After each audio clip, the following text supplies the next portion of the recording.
Yo, what is up, guys? It's Freddy Knows Ball here, back with a brand new video. Today we got part 2 of form, structure, and sense. It's a banger, guys. Let's get right into it, okay? 3 things in part 2 of form, structure, and sense. We got modifiers, finitives, and tense. So finitives and tense are kind of hard to differentiate between, so I kind of just threw them into one. You guys will see what I mean, though. They're essentially the same thing, though. So you can think of them as tense or finitives, whichever one makes more sense for you. But let's start off with modifiers, and this is where ball knowledge. Guys, the modifiers are so easy to identify because they are the only part of the writing section where the answer choices are almost a sentence long, maybe even longer.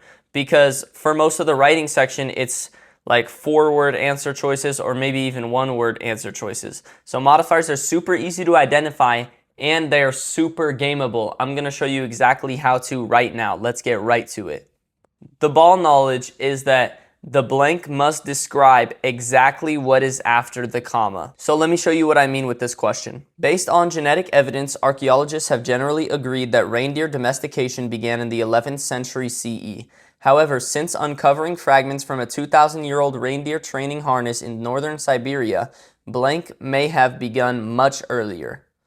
So we see convention of standard English and we see long answer choices. That's how we know that this is a modifier question. So we have to talk about something that uncovered the fragments, or in this case, someone, which that would be the researcher, Robert Losey. And so once you identify that, the answer is clearly A, because B is saying that his argument is what uncovered the fragments. That can't be right. Domestication is what uncovered the fragments. No. The argument, again, no. So A has to be the correct answer here. Let me know if that makes sense, guys. Hopefully it does, because once you understand that, that's just another section that you can just fly through in this standard English conventions, okay? Let's check this next one out. Standard English conventions, long answer choices. Far from being modern inventions, blank more than 5,000 years ago. So we have to talk about what was far from being modern inventions. Sumerians, I don't think Sumerians would be modern inventions. Drinking straws, that would make sense. The use of drinking saws. Using a drinking saw can't really be an invention. The drinking saw itself has to be the invention, you know? Ancient Mesopotamia, that's not a modern invention. So B is the answer here. You guys see how simple it is? You don't even have to really read the entire answer choice. Once you find out what it's talking about at the beginning of the answer choice, and if that aligns with what you're supposed to be talking about, that's literally all you need. Let's move on to finitives/tense. This is considered the easiest problem type on the SAT, all right? PSAT as well. So let's get right into it. You really just have to pick what makes sense, and you guys will see what I mean right here. Standard English conventions, we have different tenses of prized, highly prized. So let's read through it. In the late 19th and early 20th centuries, automobiles were commonly referred to as horseless carriages after the older technology they still resembled. Known as the brass era, this period in automotive design is remembered for its grandeur and artistry, its vehicles blank by collectors for their ornate detailing and gleaming brass fittings. Standard English convention, so let's kind of just try to make sense of this. So it's kind of difficult how to explain how to approach this question type, because you really just read it and in your mind, an answer choice should stand out to you. If you guys need more explanation, I would say definitely go to College Board or the SAT question bank and read the explanations they give if you get questions like these wrong or just want more clarification.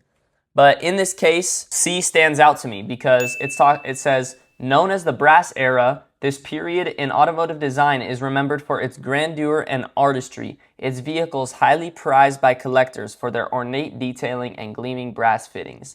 That just sounds correct to me. It has to do with the way the sentence is talking about the vehicles, and yeah. So let's move on to the next one. A second-generation Japanese-American blank in World War II and won 2 amateur national basketball championships at the University of Utah when he joined the New York Knicks in the 47-48 season, becoming the first non-white basketball player in the top professional league. So this is one that I can give you guys a way to solve. So it says that he something served in World War II and won 2 national basketball championships when he joined the Knicks for the 1947-48 season. So it's talking about the past. This is past tense, and it's talking about something before the 47-48 season. So in this case, when it's past tense and it's talking about something before, you have to use had already served. You have to say had served. So that's why D is correct here. And this is kind of just one of those one-offs where once you identify it, you're chilling. Here's the next one we got. These spherical bits of glass form when asteroids collide with the planet, ejecting bits of molten rock into the atmosphere that after cooling and solidifying, blank back onto Mars's surface. Raining back onto Mars's surface. So these bits of glass are raining back onto Mars's surface after the molten rock is ejected. So you have to identify that raining is just what sounds correct here. Here's the last one. Walt Whitman's Leaves of Glass first appeared in 1855 as a slim collection of 12 poems, but Whitman would revise and expand it substantially over the next 4 decades.